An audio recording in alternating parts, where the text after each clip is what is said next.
I hope you're here because you want to get a little information. And information from someone who's been in the field a lot of years. My experience may be different than other people's experience. Of course, that's the wonderful thing about custom knives or fine handmade knives is that you get to do it your way. So it's kind of always interesting when I see stuff in the comments and I see it based on things that back in the 80s, when I first started, the early 80s, when I first started making knives, I heard the same kind of commentary. It hasn't changed in all these years. And I wanted to address some of that because I feel if you're taking your time to watch this, you deserve to know what I know through my experience and what I know as being true. And if you disagree with that, that's fine. Make the knives the way you want to make them. Collect knives the way you want to collect them. I'm not here to try to woo you into one area or one family or camp or another. But by nature of what we do is different. In other words, my knives are different from Joe Blow's knives. Everybody has different ideas. Then by nature, of course, we're going to have differences of opinion. But I will present my side of it and let you as a thinking person figure that out. If you're listening to this video or watching this video, then it shows you have some respect for me, which I greatly appreciate. And I would be remiss if I didn't tell you the truth the way I see it and what has worked for me and what I believe is important in this field and tradecraft to try to advance the field and tradecraft beyond some of the old wives' tales and superstitions and falsehoods that have existed in the past. And there are many of them in knife making, and that's sad to see, but I fought this in my entire career. It goes on and on. It's unlikely to stop, but at least on this channel, you'll get an idea of why this particular custom knife maker who makes very fine knives thinks the way he does. So the first thing I want to bring up was there was a comment back in the finish page a gentleman made, and thank you for that comment. He said something to the effect of a mirror polished blade becomes a collector's item only. All right, if you go to my frequently asked questions page, which has been up there since 1996 in some form or another, you'll find that this is one of the often confused problems with knife making by people who buy knives, invest in knives, as well as people who make knives. And they'll say, well, it's too pretty to use. It's kind of an evolution of, it's too pretty to use. Okay, so if that's the case, then if you had, let's say you had a very fine car, you had a very beautiful car, it was finally finished and finally adorned and it had a beautiful paint job and you saved up all your money to have this car, would you just like put it in the garage and say, this is my car and never drive it? Okay, that's just one aspect of it. Now I understand if people have a collection of knives, they may, and they are specifically about collecting a certain maker's name and they have a pristine collection that they are investing in for resale. This guy's right, okay? He's right. But that's not been my experience in all the decades that I've made knives and all the thousands of knives that I've made. And the funny thing is people still consider this, and back in the 80s I heard this, when I was really a young buck and getting into knives. I was in my 20s, and I'm getting into knives and I hear this, I'd finish a blade and I'd mirror polish it, and certain guys would come up to you at a show or event, wherever you were, and they'd say, man, that's a pretty knife, but I would never use it. I might scratch it up. Okay, so do they think that, like, you would never use a piece of glass, because a glass, dinner glass, because you might scratch it up? People have a very unusual idea of what it constitutes, first off, to scratch something.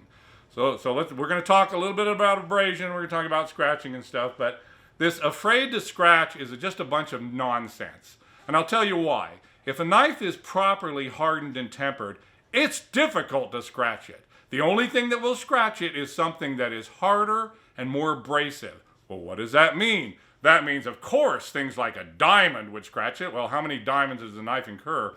But things like, I think what people are concerned of is dirt.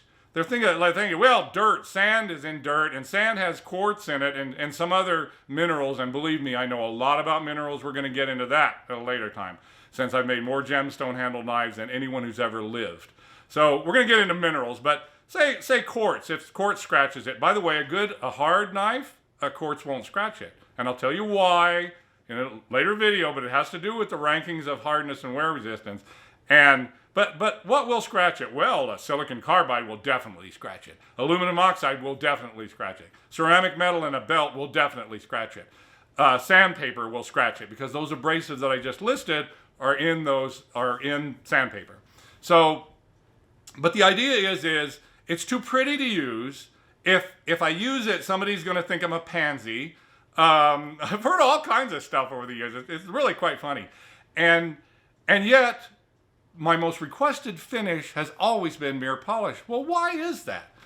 Well, first off, it's incredibly easy to clean. And I've mentioned this in a finish video. And people, I want you all to get this. When you get a mirror polish knife, and if you're a maker and you haven't made one, do the attempt to make one. I think you'll be very, very pleased with it. And if you're a collector or a knife user and you need a knife that is clean and slick and resist corrosion, I'll touch on that in a minute, you need to consider a mirror polish knife. Okay, if you look on my website, there's a page. I'll try to link to it in the description, and it's a page of a skinning knife.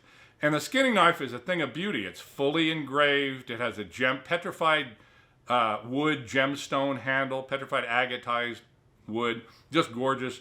The blade is not engraved, but the bolsters are fully engraved, and it's called a Nunavut skinning knife, a name for the Nunavut province north of Canada, up in the Arctic Circle, which is a story in itself. Anyway, it's a beautiful knife, and on the page there's a picture of the owner using it to skin a buffalo. Now he's got the buffalo hanging on a front end loader, and he's skinning it, gigantic, monstrous folds of skin, and here's this little mirror finish knife, and you know what? It still looks the same after skinning buffalo. Now, the idea that you don't deserve a polished knife, or you're not, a polished knife is too pretty, I don't like pretty things, I like flat things, I like ugly things, I like man things. This is a silly notion. And if that's your notion, it's silly to me, but it may be precious to you, so who the heck am I to judge you? I'm just a guy who makes knives. So if you don't like it, and you don't like what you see on the site, and you want to argue with me, I'm going to invite you to just go find another website, another YouTube channel.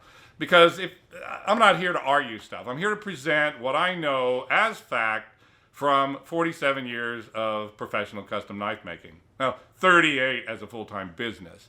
So, okay, so what's the idea behind that? Well, the idea behind it is real simple. Guys say, well, I'm afraid it'll scratch. Okay, that's their first misconception.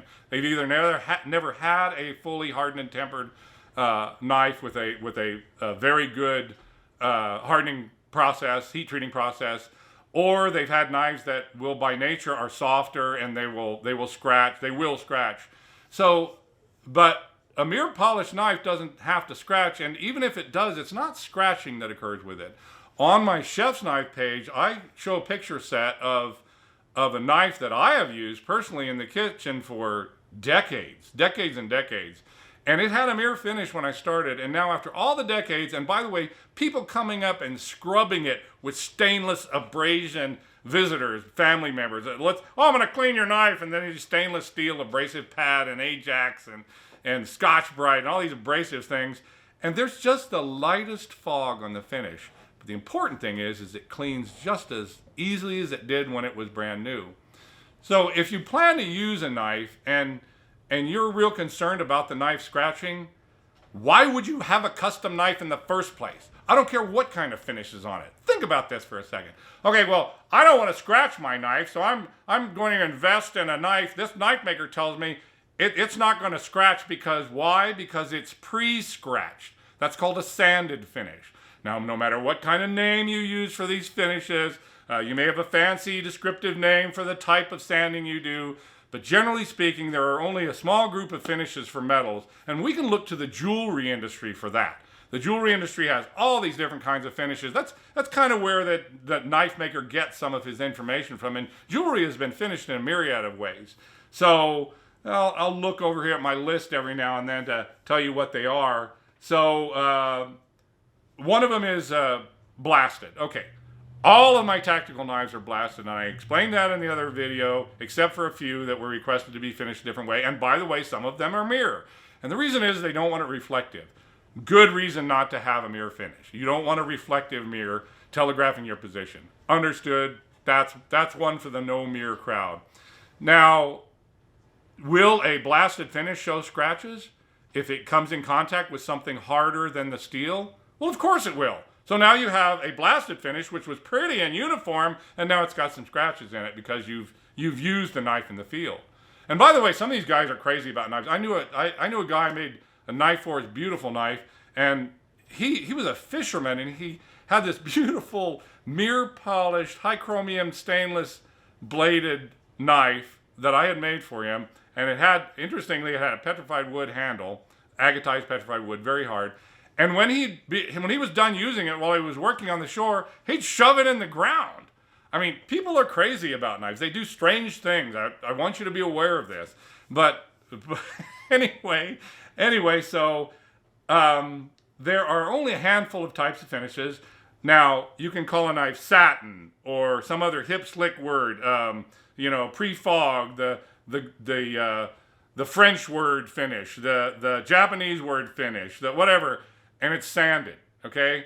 And here's the deal. Back in the 80s, when I first started seeing a lot of sanded work, I'd have guys come up to me at shows and they'd say, I like your work, but when I sand my knives, I hand sand them, and I sand them to 1,200 to 2,000 grit. And every single scratch that you see under a microscope or under a magnifier is exactly the same in uniform and exactly the same depth and everything. And I'm thinking, what does this mean? What is the point of all this?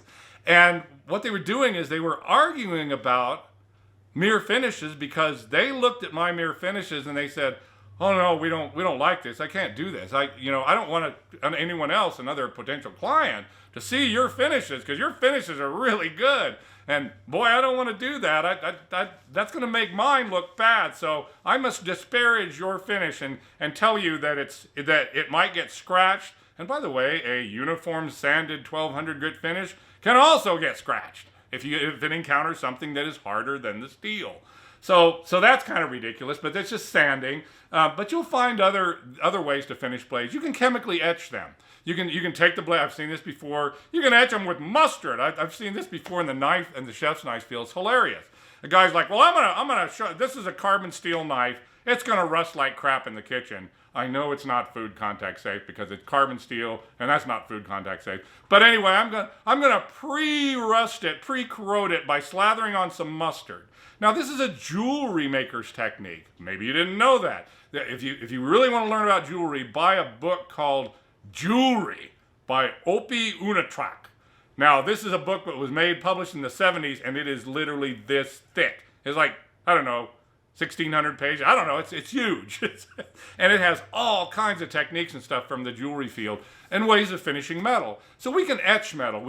I've etched metal before. You can etch it with an acid, a mild acid, and you can discolor it, surface discoloring. If that's the vibe you want to come across with, fine.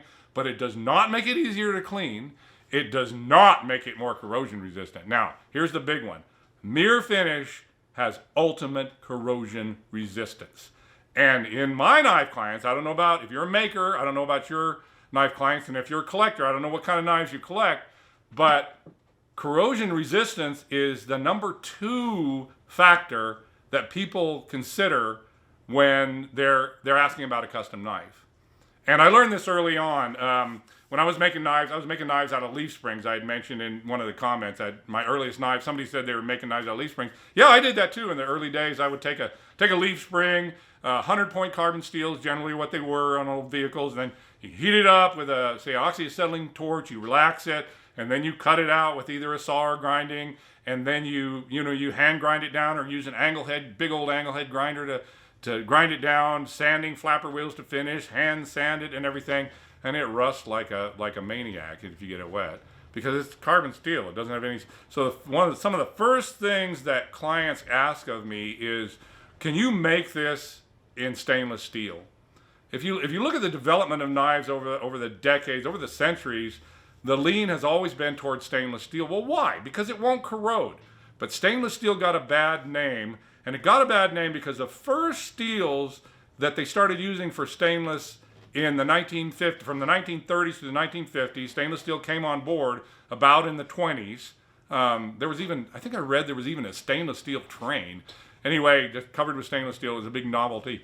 Anyway, so as it came up, what they didn't realize was, particularly in knives, was that you had to bring these stainless steels if they didn't have enough carbon, they were never very wear resistant. And we still use these steels today, and these are all the steels that give stainless a bad name. 420 series stainless steel is a bad steel. There's a couple other ones listed. AEBL, that's not a good steel, no matter what everybody tells you. Oh, it's a great steel. You see a little book about it. Oh, it's just wonderful. No, these are the steels that gave stainless a bad name. They're easy to work with. That's why knife makers like them. You must question your knife maker. If you're a knife client, question your knife maker. Know your knives. Know why he's telling you what he's telling you. Understand that if he is not capable of doing a mirror finish, he may be trying to sway you away from it, saying, I don't want a mirror finish. But you're the client. If you're the client, you tell him, well, look, man, I want a mirror finish because it's going to be easy to clean. It's going to be of high value. It's going to be incredibly corrosion resistant, which is another factor that is incredibly important in knives. Who wants to saddle? I'll put it this way: who wants to saddle a knife client with a knife they have to baby and coddle and wax and oil and buff and keep fingerprints off of, because fingerprints are very acidic, and just one fingerprint on a carbon steel blade, and in 2 weeks you will see the fingerprint in rust.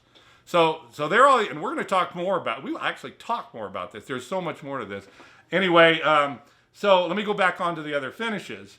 I've also got, of course, physically abraded finishes, which I've talked about. The hammer finish, the gouged and beaten and black finishes they're doing on kitchen knives because they are too lazy or don't care enough about their client to do a proper finish. So they give him a bacteria harboring rough surface finish that is against all food codes. I've got that on my food safety in kitchen knives and chef's knives page on the website.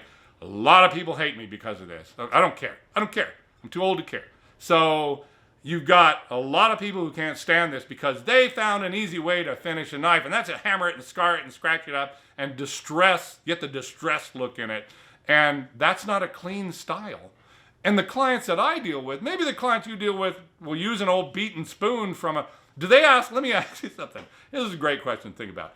Does a client that you have as a custom knife maker, or if you're a client, if you're a client, I'm a knife client, do you ask for when you go to a store and you're going to buy a silverware set, a cutlery set, do you ask for the beaten and hammered spoons versus the smooth and easily clean spoons? Or how about the butter knife? The butter knife, okay, it's a butter knife. Do you ask for the beaten one because it looks more rustic, it looks better, it looks safer? Well, you can't find that one? Why can't you find it? Because it's not food contact safe. All right, this is going to stir up a lot of hate, and I don't even care, because I'm tired of the wives' tales in our trade craft, and that is one of them. Now let me go on, and we'll go into that more in food safety in an upcoming video. And it's not my goal to make enemies, but I'm tired of the malarkey that people believe. And it just goes on and on, so many wives' tales. It's no wonder that a lot of clients, professional clients, serious knife users who may depend on that knife to save their life, look at knife makers as a bunch of stupid hicks. And a lot of them are. Stop it, guys. If you're one of these guys who won't educate yourself on knife styles and knife materials, and we're going to get into material science too, because knife making is material science, and proper heat treating, and you just believe whatever you find on the forums, then you really need to reconsider what you're doing in your life. That's as clear as I can put it.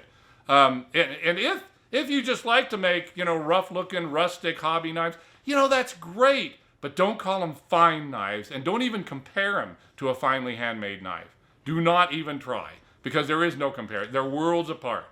And if you're a person who can't stand it that someone like Jay Fisher makes mirror polished knives, well, then don't look at them. Don't look at this. This is a horrible thing for you to look at. It will burn your eyes. Why? Because he's got a mirror finish on it, and I can't do that. So I don't know how to do the mirror finish, particularly in a high alloy stainless steel that's been deep cryogenically treated and is incredibly hard, tough, and wear resistant. So because you can't do that, then you're going to spew some hate on this guy, and boy, he's going to suffer for it. No, it's not going to work. So let me get back on track, because I can be a real pain in the rear end sometimes. I know it. Let's go back to this. There are more finishes. Another mirror finish is heat coloring. A lot of guys will do this. They're like, I'll brown and heat color. I'll heat color something which will oxidize the surface and change the look of the surface. That's something, again, we get from the jewelry trade, the jewel craft. Another one would be oxidized variation of say any of these, including mirror finish. You get an oxidized variation of it, and that's hot bluing, parkerizing, and then the worst of all is things like painting a blade. I don't care whether you call it a diamond finish or a Cerakote or whatever. Those are process steps that are invented by factories to make the finish easier. Okay, now if you don't believe that, let's say you don't believe that. You're like, no. If I do this micro diamond abrasive coating on this blade like it's done by Factory X over here, they're crowing about this because this adds to the lubricity of the blade. What the heck are you talking about? Lubricity? What, so that when you stick it in something it comes out faster? This is just ridiculous. Why do they do it? Because they don't want to finish the surface. Again, as I said before in the finishing video, finishing metal amplifies the time that it takes to to make the piece. It amplifies the expenses 50, 80, sometimes 200%. You ask any machinist, go to any machine shop where people work with metal, and you will find out that metal finishing is their big hang-up. You want to finish a metal enough to finish it. You don't want to spend any time finishing it because time is money. Okay, so therefore, a finely finished piece then is usually worth more money because it takes time to finish it. This is why everybody looks for shortcuts, including factories. Okay, so factories say let's not mirror polish a blade. Let's not even hand sand it or machine sand it. By the way, there are great machines that'll put a sand on a blade, just zip, and it's done. And let's do something else. Let's coat it with this paint. Only it's not paint. We'll call it ceramic loaded paint, or it's loaded with ceramic particles. Okay, but it's still paint. Can you burn it off? Yeah. Powder coated, baked on finishes, baked on paint. That's just paint, but it's baked on. It's harder and more durable, yes, than regular paint, but it's still paint. And if you like knives that way, great, fantastic, but don't call it a fine finish or a good finish. And by the way, here's the big elephant in the room. If coating a blade with some kind of advanced paint, let's say diamond particles embedded in the paint to make it super smooth and totally scratch resistant and everything else, well, where you would need a coating like that is on the cutting edge, right? Because that's where we want it to be really wear resistant and stuff. The sides of the knife we don't worry about wear resistance on the side of a blade. We worry about wear resistance at the cutting edge. But that's never coated. Why? Because you have to sharpen it. And the first time you sharpen it, your coating's gone and then it's over. So should they make a knife then that has a coating that maybe is just on the cutting edge, but you can never sharpen it, ever, because you'll sharpen away the coating? Do you see how ridiculous, mechanically, logically, this whole concept is? And the concept I have seen since in the early 80s, I've seen this concept. Guys, and then here's the other thing. Okay, no. Let me calm down. Take a breath. I hope you're like this, because this one always, these things get me riled up because it's really just silly. It's just silliness. At the same shows in the early 80s where guys would walk around and say, oh, that's just too pretty to use. That's only a collector's knife. I might scratch it and then it's ruined. You know, when guys would say stuff like that, there were other guys in the show, some of the best makers, knife makers who ever lived in the early guild shows, and you look at their, and I'm not going to drop their names because if you could do so, you look up some of the works of the best knife makers in the world, you'll find that most of their works were polished. What? Oh no, but that's not the highest value, is it? Yes, it is. If you look throughout history and time, you'll find that the highest valued works were always polished.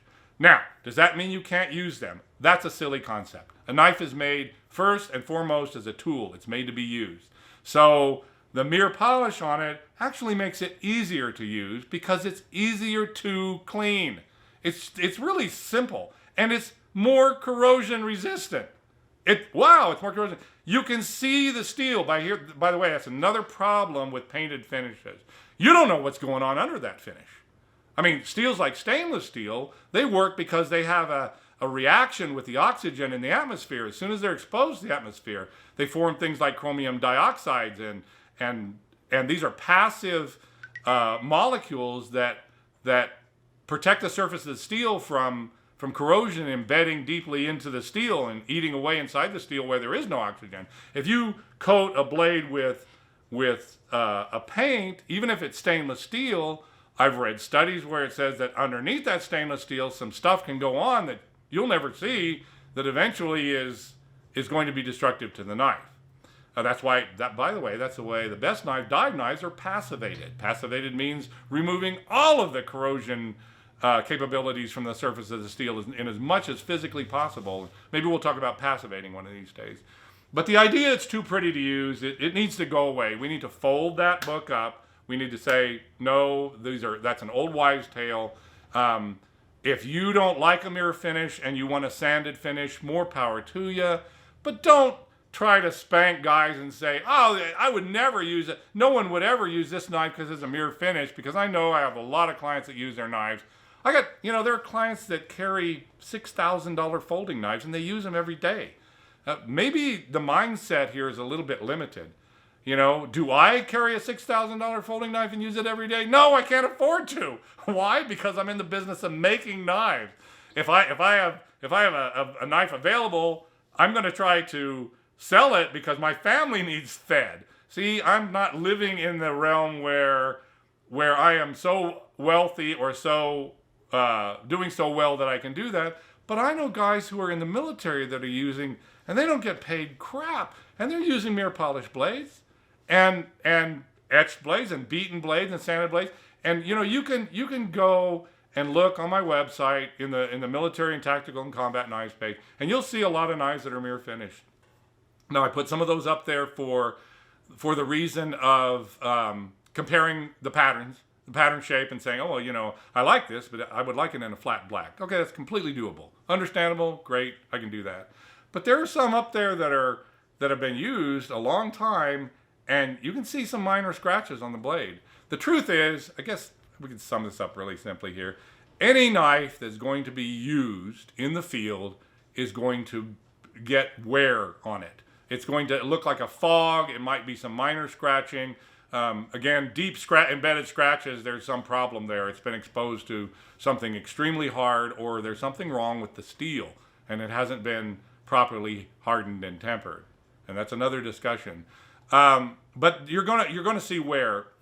The idea that you can pre-scratch a blade to say, you'll never see a scratch on this knife because it's already scratched. Yeah, here, buy this. And by the way, I'm going to ask you $10,000 for this knife because it's pre-scratched. And that's a fine finish. And if you don't believe me, well, that's, I'm telling you the truth.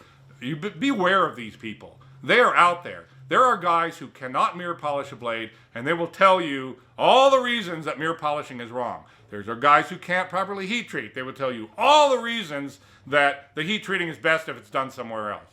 There are guys who are making knives and not even heat treating them and selling them, and they're selling them for a fortune. Maybe we'll talk about that sometime. And because that happens in this trade craft.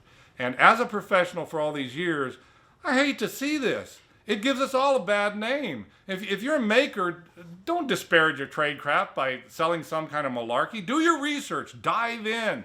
Dive into the research. It's out there. We live in the age of information technology, and we have it here, even in this medium. I wouldn't be able to present all this in 5 years ago in 4K and at this level, because it really wasn't a medium that's grown. It's grown so much now that you see this. But don't stop with just a video. Don't stop with just this video. Go to my website. It's 700 pages long. I mean, you'll learn there. You'll either learn to like what I have to say, or you'll learn to hate my guts. I don't care. But for a man to have an opinion, he must by necessity make a stand. And in that stand, he will turn his back on half the world. That's an old cowboy concept. It's true. It doesn't matter. If you're a man, you know what I'm talking about. You'll never win everybody's hearts and influence and stuff. That's a politician trying that stuff. That's not a knife maker. A knife maker deals with the real world, with the physical world, with the materials of making a knife. And you can bet I'm passionate about what I do, and I'm tired of all the wives' tales. So I just want to blow that away.